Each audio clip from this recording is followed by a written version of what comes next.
मानगोनां रायजो राजा नोंथांमोन जोबोद दुखुनांथावना आरोना मानोना बर' बिमाफ्रा माखासे बर' आइजोफ्रा माखासे बर' बिमाफ्रा ओरैबायदि गोरिब दुखिया माने ओरैबायदि दुखिया न'खरनि बर' बिमा आइजोफोरा UPPL पार्टियाव भट होनायनि थाखायनो अरुनदय बे दानजानाय बाथ्राया जोबोद दुखुनांथावना आरो रायजो राजा नोंथांमोन।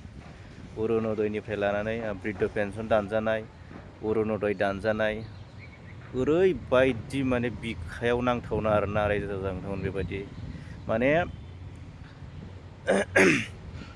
माने BPF सरकारा माने UPPL पार्टिनो भट होनायनि थाखायनो माने थांनाय 5 बोसोराव UPPL जों थानानै UPPL सरकारनो भट होनानै देरहाहोनायनि थाखायनो गावसोर फिन सरकाराव फैफिननायनि उनाव जाय मानसिफ्रा UPPLनो भट होदोंमोन बै मानसिफोरनि माने अरुनदयखौ दानना होबाय आरो जाय मानसिफ्रा दानजादों ओरैबायदि गोरिब न'खरनि मानसि दुखिया न'खरनि मानसि बे अरुनदयनि माने थाइसे थाइनै फैसाजोंनो कार पेन्सिल बायनाय फावथेन बायनाय बहि बायनाय बेफोरबायदि बायनानै माने गथ'फोरखौ फोरोङोमोन। दा बिनिख्रुइ आरो बर' जाथियाव मा दुखुनांथावनासिन थाबावनो रायजो राजा नोंथांमोन माने बिखायाव नांथावना आरोना। दिनै जायफोर लिडारफोरा जायफोर माने सरकारखौ खुंगासिनो दं जायफोर माने BTCखौ सासन खालामगासिनो दं जायफोर माने BTC काउन्सिलखौ दैदेनगासिनो दं सरकाराव दं पावाराव दं बिसोरो बे रायजो राजा दुखिया गोरिब बर'नि माखासे बेकवार्डनेस बर'नि माखासे गोग्लैसोनाय बर'नि माखासे राव थुनलाइ हारिमु सिनायथि थामोनथा रैखाथिखौ हा-हुखौ रैखाथि होनो थाखायनो बे रायजो राजा दुखिया गोरिबफोरनि समस्या जेंनाफोरखौ सुफुंनो थाखायनो बे लिडारफोरा मोनसे समाव आन्दलन खालामदोंमोन रायजो राजा नोंथांमोन। बर' रायजो राजाफोरखौ बे गोरिब दुखिया रायजो राजाफोरखौ लाफानानै ओरैबायदि मेसिभ आन्दलन खालामदोंमोन रायजो राजा नोंथांमोन। नाथाय बे रायजो राजा गोरिब दुखिया रायजो राजाफोरनि थाखायनो दिनै बिथांमोना पलिटिकेल पावाराव फैनो हादों माने राजखान्थिनि जे पावार गादियाव फैनो हादों। दा गासैबो बिथिंखौ जोङो नोजोर होयोब्ला रायजो राजा नोंथांमोन मानोना गासिबो नैबे जोंनि बर' जाथिनि जिथुनाखि बर' एरिया ट्राइबेल एरिया जिथुनाखि बेकवार्डनेस गोग्लैसोनाय बैफोर गोग्लैसोनाय मोनसे हारियासो जाथियासो मोनसे समयसायासो बिसोरखौ राजखान्थियाव लिडार जानो थाखाय खाबु होदों रायजो राजा नोंथांमोन।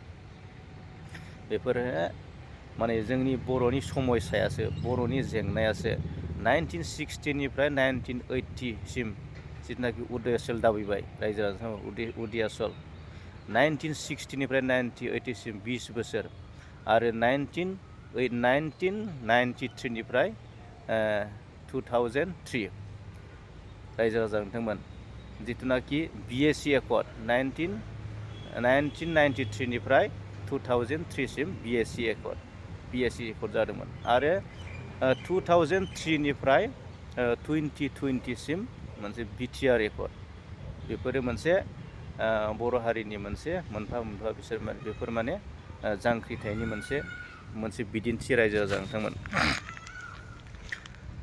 थ' बेयाव दुखुनांथावनाया बेसो माने बेबायदि खालामथावामोन आरोना जिथुनाखि बर'नि माखासे गोग्लैसोनाय बेकवार्डनेस बर' हारिया गुबुनजों गादबजानाय गुबुनजों नासयजानाय बर' हारिया मालायजों मुगैजानाय मालायजों सै खालामजानाय लैजे खालामजानाय बेफोर जेंनाखौ समाधान खालामनो थाखायनो दिनै माखासे माने राजखान्थि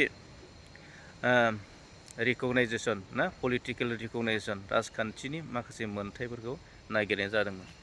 दिनै पावाराव फैखांनायनि उनाव दिनै नैबे BJP नैबे BPF नैबे UPPL नाथाय नैबे बर' हारिफ्रा जिथुनाखि बर' बिमाफ्रा जाय मेगनाव मोदै लानानै जाय खस्थ' खालामनानै ओरैबायदि दुखु खस्थ' खालामनानै जिथुनाखि गोबां आन्दलनफोरावनो बाहागो लादोंमोन बारसोमदोंमोन दिनैनि समाव माखासे सुबिदाखौ दिनै मोनजानांगौ समावसो नों BPF नों UPPL बिराद दुखुनांथावना आरोना रायजो राजा नोंथांमोन।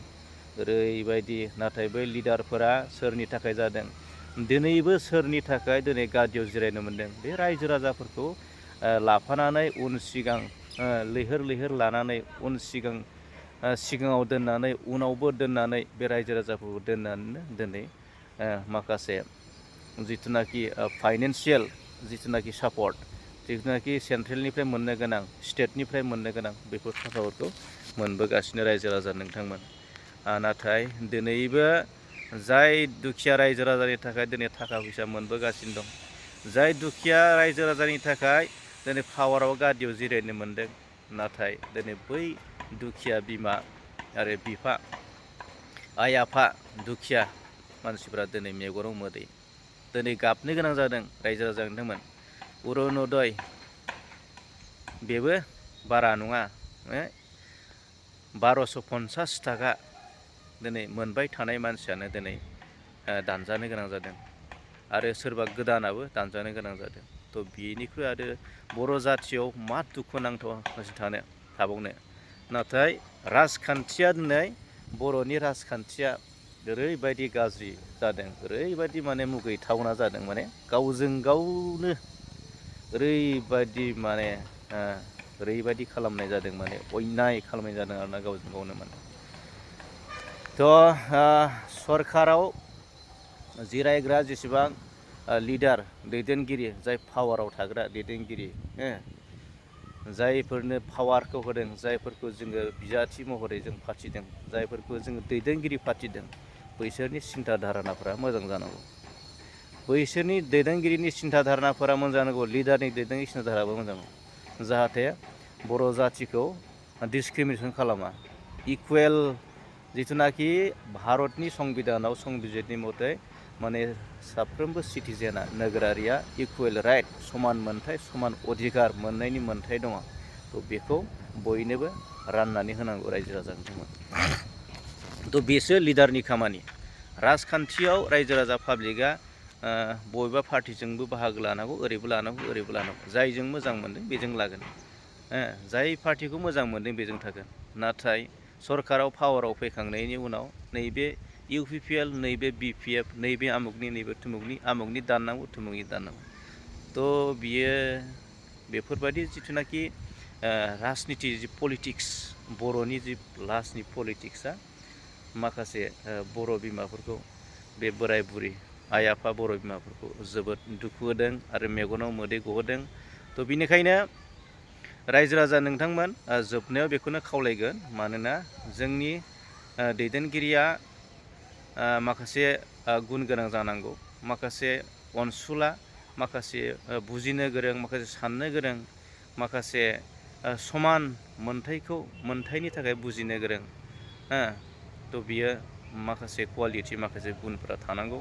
थ' बेफोरबायदि जुदि गुन गोनां मानसिखौ, दैदेनगिरिखौ जाहाथे रायजोफ्रा इयुननि समफोराव सरकाराव जाहाथे सायख'यो, अब्ला साफ्रोमबो रायजो राजाफ्रानो इकुवेल आरो समान राइट मोनथायखौ मोननो हागोन, आं आसा खालामो।